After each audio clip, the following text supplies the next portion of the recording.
The fog-choked streets of Victorian London became a hunting ground. Jack the Ripper, a spectre in the night, terrorized Whitechapel. His victims, women living on the margins of society, were butchered with a chilling precision that hinted at anatomical knowledge. Across the ocean, H. Holmes built his murder castle in Chicago. A labyrinth of hidden rooms and gas chambers, it was a testament to his cunning and cruelty. He lured his victims with charm, their disappearances often unnoticed until it was too late. Both men operated with a chilling detachment. Their crimes, meticulous and cold-blooded, suggested a profound lack of empathy. They saw their victims not as human beings, but as objects to satisfy their twisted desires.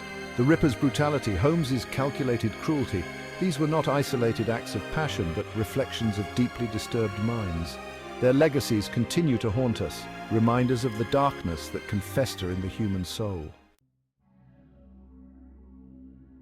Decades later, a new breed of killer emerged. Ted Bundy, with his boyish good looks and disarming charm, shattered the stereotypical image of a monster. He used his charisma to gain the trust of his victims, often young women who resembled his first love.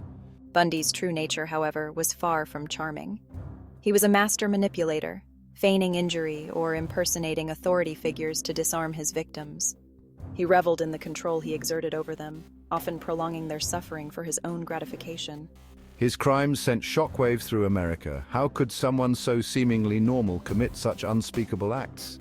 Bundy's case highlighted the chilling reality of psychopathy, a personality disorder characterized by a lack of empathy and remorse. Bundy's ability to blend in, to appear completely ordinary, made him all the more terrifying. He embodied the fear that evil could lurk behind even the most familiar faces. While some killers sought to maintain control, others reveled in chaos.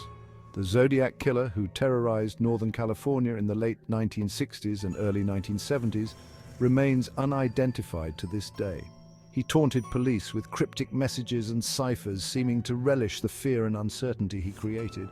Richard Ramirez, known as the Night Stalker, brought terror into homes across Los Angeles in the mid-1980s. His crimes were impulsive, seemingly random, driven by a fascination with Satanism and a desire to instill fear. Both the Zodiac and Ramirez thrived on the unpredictability of their actions. They operated without a clear pattern, striking fear into the hearts of their communities. The randomness of their crimes amplified the terror, creating a pervasive sense of vulnerability. No one knew who would be next, or when the next attack would come. Their reigns of terror left an indelible mark, reminding us that evil can strike anyone, anywhere, at any time. Section 5, Scars on Society, the Unhealing Wounds. The crimes of these killers left indelible scars on society. They shattered our sense of safety, making us question the very nature of humanity. The fear they instilled lingered long after their capture or disappearance, changing the way we lived, the way we interacted with each other. Families of the victims were left to grapple with unimaginable loss and grief. Their lives were forever altered, their pain a constant reminder of the darkness that had touched them. The brutality of the crimes often left communities reeling, struggling to come to terms with the horrors that had unfolded in their midst. The ripple effects of these crimes extended far beyond the immediate victims and their families. They sparked widespread fear and paranoia, leading to increased security measures, changes in law enforcement practices, and a heightened awareness of personal safety. The crimes of these individuals forced us to confront the dark underbelly of society, the uncomfortable reality that evil exists not just in far-off lands or in fictional stories, but in our own backyards. Section 6. Remembering the victims, a beacon against the darkness. It is easy to become fixated on the killers, on their twisted psyches and horrific deeds. But in our fascination, we must never forget the victims.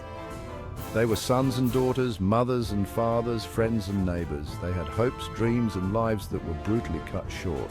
Their stories deserve to be told, not just as footnotes in the chronicles of infamous killers, but as testaments to the human spirit, to the resilience of the human soul. We must remember their names, their faces, their stories.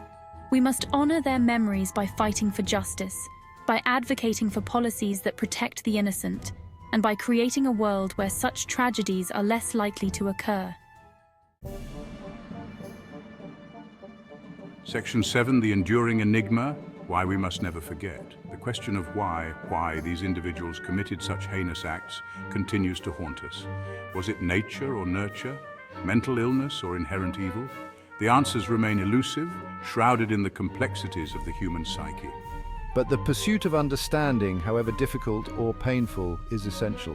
By studying these cases, by delving into the darkest corners of the human mind, we hope to gain insights that can help prevent future tragedies. We must learn from the past, however horrific, to create a safer future.